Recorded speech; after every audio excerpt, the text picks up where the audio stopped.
क्या कभी किसी मरने वाले ने आपको मैसेज किया है, वो भी महीने बाद जब आपने उसकी कब्र तक देख ली हो? ये कहानी मेरी ज़िंदगी का वो हिस्सा है जो शायद किसी पे भी गुजरे तो वो दोबारा फ़ोन छूना ही छोड़ दे। मेरा नाम दानिश है। मैं कराची में रहता हूँ। मेरी गर्लफ्रेंड सारा एक रोड एक्सीडेंट में 6 महीने पहले मर चुकी थी। वो मेरा सब कुछ थी। मैं अक्सर उसके फेसबुक अकाउंट से, जो अभी तक बंद नहीं हुआ था, उसकी तस्वीरें देख लेता था और उसके पुराने कमेंट्स भी पढ़ लेता था। एक रात तकरीबन 3:15 बजे मेरे फ़ोन पे एक नोटिफिकेशन आया। मैंने आंखें मलते हुए फ़ोन की स्क्रीन को अनलॉक किया। ये देखकर मैं परेशान हो गया क्योंकि ऊपर लिखा था, सारा सेंट यू अ मैसेज। मैंने जल्दी से मैसेज खोला। मैसेज में लिखा था, मुझे लगा शायद किसी ने सारा का अकाउंट हैक कर लिया है कि इतने में और मैसेजेस आना शुरू हुए। मैं यहाँ बसी हुई हूँ, यहाँ रोशनी नहीं है, तुम कहाँ हो? उन मैसेजेस का टाइप करने का तरीका बिल्कुल वैसे ही था जैसे सारा टाइप किया करती थी। अभी मैं इन मामलात को लेकर कंफ्यूज था कि अगली रात मुझे सारा के अकाउंट से एक इमेज रिसीव हुई। मैंने उस इमेज को जूम किया तो वो सारा की कब्र थी। तस्वीर अभी अभी ली गई थी, जैसे किसी ने रात में ली हो।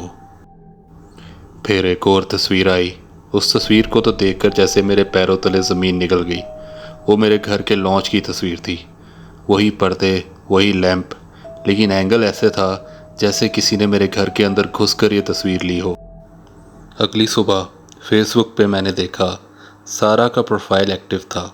वो लोगों को टैग कर रही थी रैंडम तस्वीरों पे। एक तस्वीर पे उसने मुझे भी टैग किया।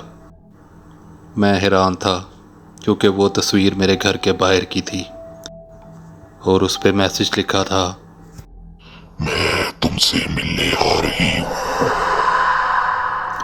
मैंने घबराहट में अपना फ़ोन बंद कर दिया। रात को तकरीबन 2:11 पर मुझे एक आवाज़ आई, दानिश। मेरे रूम में जो टीवी था वो खुद ब खुद ऑन हो गया और सारा का लास्ट मैसेज बजने लगा, अगर मैं चली गई तो मुझे भूलना मत। तभी सामने के शीशे में मुझे एक औरत की छवि दिखाई दी। वो मंजर लम्हे भर के लिए था। उसके बाल बिल्कुल सारा जैसे थे। सुबह मैं साइबर क्राइम के ऑफिस गया और एफआईआर दर्ज करवाई। इन्वेस्टिगेशन के बाद उनका कहना था कि सारा के अकाउंट का लास्ट लॉगिन एक डेड आईपी से हुआ था जो कि अब मौजूद नहीं। 2 दिन बाद मुझे रात को मैसेंजर पर कॉल आई। ये कॉल सारा के अकाउंट से थी। मैंने डरते हुए कॉल रिसीव की। कोई आवाज़ नहीं आ रही थी, सिर्फ किसी के हल्के हल्के सांस लेने की आवाज़ आ रही थी। मैं बिना कुछ बोले उस सांस की आवाज़ को सुनता रहा और फिर सारा की आवाज़ आई, तुम किसी और के हो गए हो। डर के मारे मेरे हाथ से फ़ोन गिर गया और मैं सहम की एक साइड पर बैठ गया। इतने में फ़ोन से कहकों की आवाज़ आने लगी, जैसे फ़ोन का लाउडस्पीकर अपने आप ऑन हो गया हो। मैंने हिम्मत करके कॉल काट दी और अपने बेड पे टेक लगा कर बैठ गया। डरते डरते न जाने कब नींद आई, पता ना लगा। उस रात मैंने एक अजीब ख्वाब देखा। मैं अपनी बैल्कनी में खड़ा था और सारा नीचे सड़क पे खड़ी मुझे घूर रही थी। उसकी आंखें बिल्कुल स्याह थीं और चेहरा जैसे घिसा हो, और वो मुझे कह रही थी, मुझे तुम्हारे साथ जिंदा रहना था, दानिश।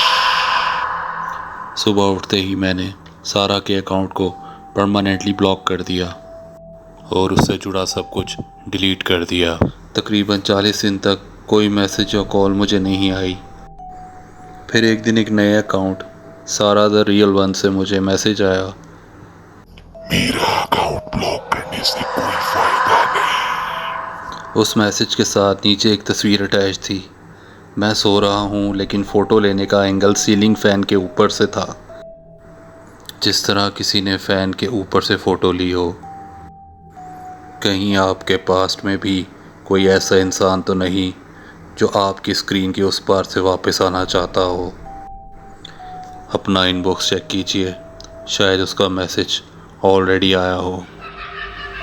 मज़ीद ऐसी वीडियोस और कहानियाँ सुनने के लिए चैनल को लाइक एंड सब्सक्राइब कीजिए, और वीडियोस अगर अच्छी लगे तो उनको शेयर भी कीजिए। Thank you.